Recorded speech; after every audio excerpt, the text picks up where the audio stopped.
Somebody told me you had a boyfriend, looked like a girlfriend I had in February last year. Unconfidential, I got potential, rushing around. Now somebody told me you had a boyfriend, looked like a girlfriend I had in February last year. Unconfidential, I got potential.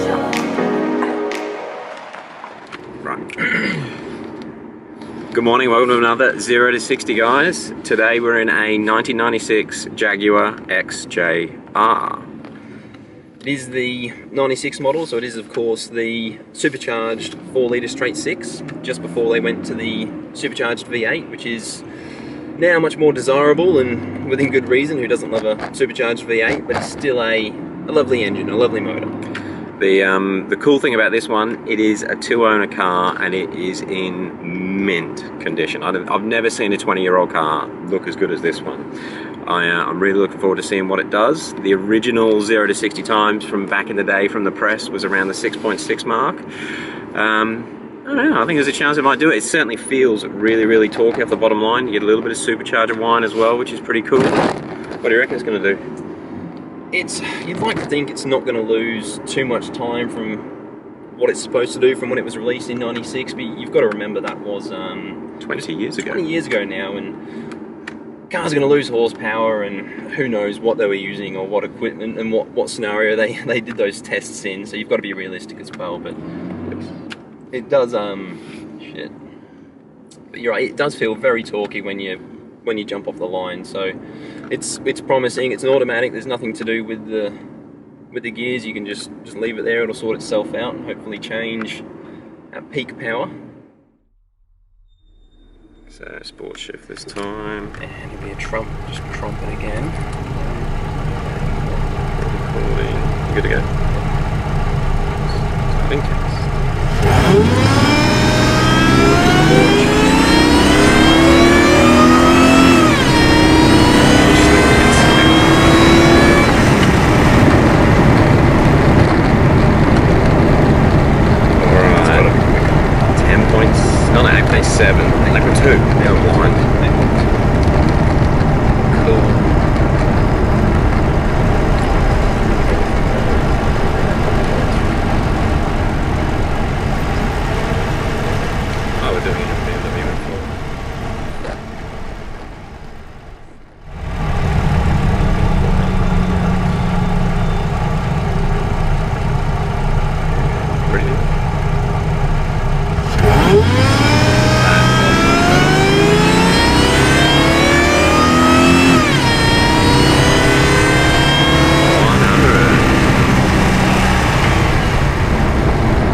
Alright, so we've just done the runs. They weren't as fast as we thought, or as fast as the car feels to drive around town.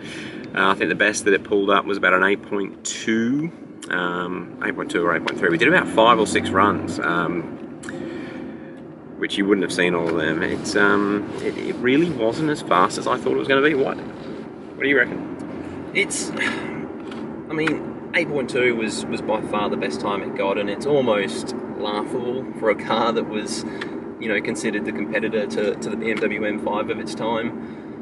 But you're right, it feels like it's going to be quicker, and I think a lot of the time does come down to this. It pulls hard off the line. It feels like it's pulling, but mind you, it's that initial launch as you first start to move the wheels.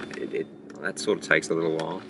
Yeah, well, we even tried a few runs with traction control on because it was spinning the tyres just under acceleration, you know, off the line. So it's definitely got some power there, but it's got to come down to this gearbox a little bit as well. I'm pretty sure this does just have the GM 4-speed, the 4-speed auto. Yeah, I think you're right. Which is, you know, it's old technology now. And you compare this to, say, a Lexus ISF of an automatic of today, and in there you can hardly feel the changes. They are instantaneous, whereas this thing... They're slow changes. It's an old car, it does change gear slowly. That's it. That could be a big thing. I mean, this feels, it doesn't feel as torquey as an ISF, but it still feels up there.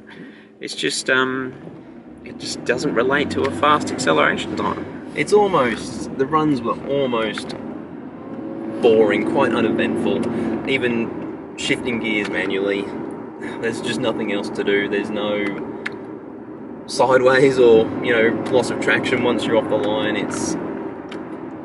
Well, it's a Jag. It's a Jag. That's it. It wafted up to 100 kilometers an hour, just in 8.2 seconds. Which, again, we're doing 100 kilometers an hour now on the highway, and it's beautiful. It's got some presence on the road, and it just sits, stays, and almost drives itself.